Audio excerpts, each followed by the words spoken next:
Hello friends, welcome back to my YouTube channel Varsha nursing classes.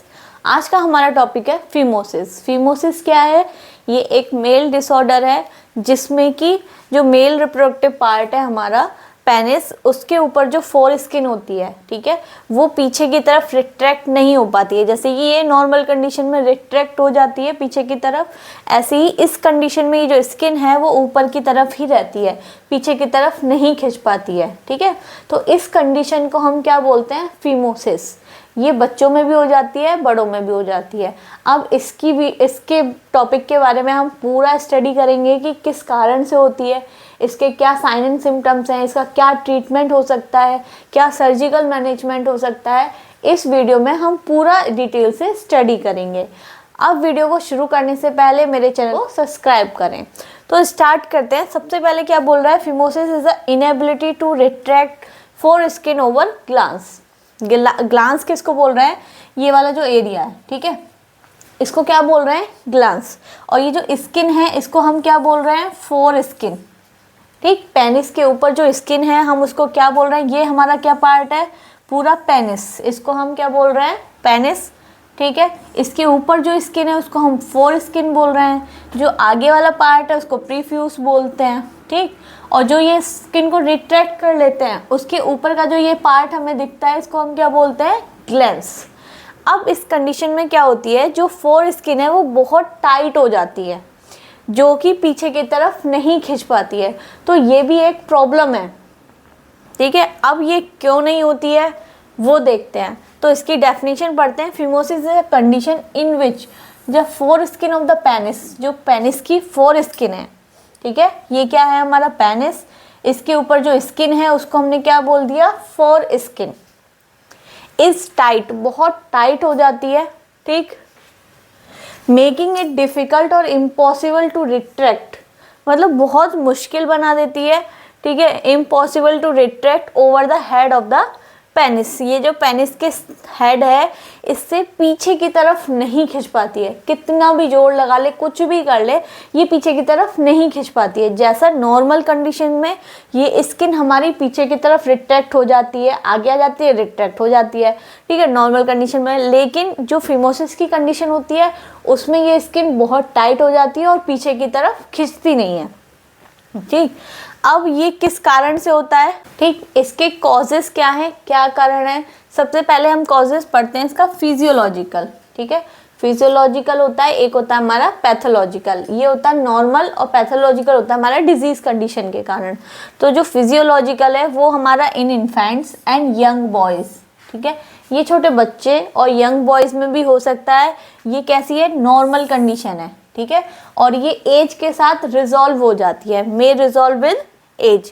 As के साथ जैसे छोटा बच्चा होता है उसमें ये कंडीशन हमें देखने को मिलती है, ठीक है, बट जैसे जैसे एज बढ़ती है उसके साथ साथ ये कंडीशन कैसे हो जाती है? रिजॉल्व हो जाती है, ठीक हो जाती है। लेकिन जब पैथोलॉजिकल कंडीशन होती है, जब डिजीज कंडीशन होती है, जिसके कारण, किसके कारण? इन्फेक्शन के कारण ये प्रॉब्लम हमें देखने को मिलती है, उसमें क्या पड़ जाते हैं? स्कार पड़ जाते हैं, ठीक है, या इन्फ्लेमेशन के कंडीशंस में हमें ये देखने को मिलती है, या और भी कोई फैक्टर्स हो सकते हैं जिससे कि फिमोसिस की कंडीशन हमें देखने को मिलती है। कोई इंजरी लग गई हो, या फिर एबनॉर्मलिटी हो, मतलब बर्थ से ही कोई डिफेक्ट हो, इन सारे रीजनों से ये हमें देखने को मिलती है। ठीक है, अब इसमें हमें साइन एंड सिम्टम्स क्या देखने को मिलेंगे? सीधी सी बात है, वो स्किन रिट्रैक्ट नहीं हो पा रही है, difficulty retracting the four skin. जो ऊपर की जो स्किन है उसको बहुत डिफिकल्ट हो रहा है उसको पीछे की तरफ रिट्रैक्ट करना। तो सबसे पहला हमें यही साइन दिखेगा। Next, pain and discomfort during urination. जब वो यूरिन पास करता है उस टाइम पे उसको पेन फील होगा या फिर डिस्कम्फर्ट लगेगा, अजीब सा लगेगा, ठीक है। दूसरा है रेडनेस, स्वेलिंग और inflammation around the four skin. जो फोर स्किन है उसके आसपास उसको स्वेलिंग, रेडनेस दिखेगा। किस लिए हो सकता है? इन्फेक्शन के कारण ऐसा हो रहा हो, या फिर उस एरिया में इन्फ्लामेशन हो गया हो, उसके कारण से ऐसा हमें दिख रहा हो। इन सम केसेस रिकरेंट इन्फेक्शन, जैसे यूटीआई वगैरह, यूरिनरी ट्रैक्ट इन्फेक्शन, इस कंडीशंस में हमें बार बार दिखेंगे वो, ठीक है, रिकरेंट, क्योंकि वो स्किन ऊपर की तरफ रिट्रैक्ट नहीं हो रही, वहीं से ही इन्फेक्शन उसके क्या चले जाएंगे? यूरिथ्रा में चले जाएंगे। तो बार बार रिकरेंट क्या होगा, इन्फेक्शन होने के चांसेस हैं। अब आ जाते हैं, ये तो हमें पता चल गई कि साइन एंड सिम्टम। अब डायग्नोस कैसे करेंगे, पता कैसे लगाएंगे? Diagnosis is usually clinical and based on physical examination. भाई इसमें तो हम फिजिकल एग्जामिनेशन करके ही पता कर सकते हैं, ठीक है ना। फिजिकली देखेंगे उस पेशेंट को, या बच्चा हो या बड़ा हो, उसको चेक करेंगे, उसकी स्किन रिट्रैक्ट हो रही है नहीं हो रही है, उसी से हमें कंफर्म हो जाएगा। अगर नहीं भी होता है तो जो हेल्थ वर्कर्स होते हैं वो कुछ टेस्ट कराते हैं, जैसे इन्फ्लेमेशन हो रहा है या इन्फेक्शन हो रहा है, उससे रिलेटेड टेस्ट कराते हैं। उससे भी हम पता कर सकते हैं कि हाँ ये कंडीशन हमें देखने को मिल रही है, ठीक। नेक्स्ट आ जाते हैं फार्माकोलॉजिकल मैनेजमेंट, मतलब मेडिकल मैनेजमेंट। क्या कोई दवाई है जिससे कि ये ठीक हो सकता है? तो हाँ, टॉपिकल स्टेरॉइड जो ऊपर लगाने की क्रीम्स वगैरह हैं वो आती हैं, ठीक है। टॉपिकल स्टेरॉइड्स में भी प्रिस्क्राइब टू रिड्यूस इन्फ्लामेशन, जो उसके ऊपर इन्फ्लामेशन, स्वेलिंग है, पेन है, वो कम हो सकता है। Facilitate foreskin retraction in some cases, कुछ केसेस में उस स्टेरॉइड्स को लगाने के बाद इन्फ्लामेशन कम हो सकता है, जिसके कारण जो स्किन है वो रिट्रैक्ट हो सकती है। ऐसा नहीं कंफर्म हो जाएगी, हो सकती है अगर इन्फ्लामेशन, वो इन्फेक्शन ख़त्म हो जाए, अगर उसके कारण स्किन जो है वो रिट्रैक्ट नहीं हो पा रही है, ठीक है। या हम अगर इन्फेक्शन है तो हम उसकी जगह क्या दे सकते हैं, उसको एंटीबायोटिक दे सकते हैं, जिससे कि जो इन्फेक्शन है, जो बैक्टीरिया है, उसकी ग्रोथ रुक जाए या फिर वो ख़त्म हो जाए, ठीक। अब सर्जिकल मैनेजमेंट क्या करते हैं, इसमें मेनली जो मैनेजमेंट होता है वो सर्जिकली होता है, अगर किसी की पैथोलॉजिकल कंडीशन है तो इसमें हम क्या करते हैं, सर्कमसीजन। सर्कमसीजन क्या होता है, ये एक कॉमन सर्जिकल प्रोसीजर है जिसमें हम क्या करते हैं, ये जो फोर स्किन है उसको रिमूव कर देते हैं, ठीक है। ये वाली क्या है, फोर स्किन है, इसको हमने क्या कर दिया, रिमूव कर दिया। तो इसी प्रोसेस को हम क्या बोलते हैं, सर्कमसीजन। ये एक सर्जरी है, ठीक है, सर्जिकल प्रोसीजर है जिसको हम ट्रीट करते हैं फिमोसिस कंडीशन को।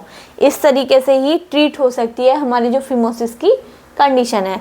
अब इसके बाद हमारे जो नर्सिंग मैनेजमेंट है, मान लो सर्जरी हुई है, चाहे वो छोटी सर्जरी हो चाहे बड़ी सर्जरी हो, तो हमें उसको केयर देनी पड़ती है, ठीक है। तो हम नर्सिंग मैनेजमेंट में क्या करेंगे, provide education to the patient and उसकी जो फैमिली है उनको एजुकेशन देंगे, उसको बीमारी के बारे में बताएंगे, मतलब बीमारी नहीं, जो कंडीशन है उसके बारे में बताएंगे, ठीक है। और उसके ट्रीटमेंट के बारे में बताएंगे कि क्या क्या ट्रीटमेंट से वो सही हो सकती है, मेडिकल से या सर्जिकल से, ठीक है। असिस्ट इन प्री ऑपरेटिव, अगर सर्जरी ही होनी है तो उसको हेल्प करेंगे प्री ऑपरेटिव और पोस्ट ऑपरेटिव के बाद भी, जो भी केयर हमें देनी है।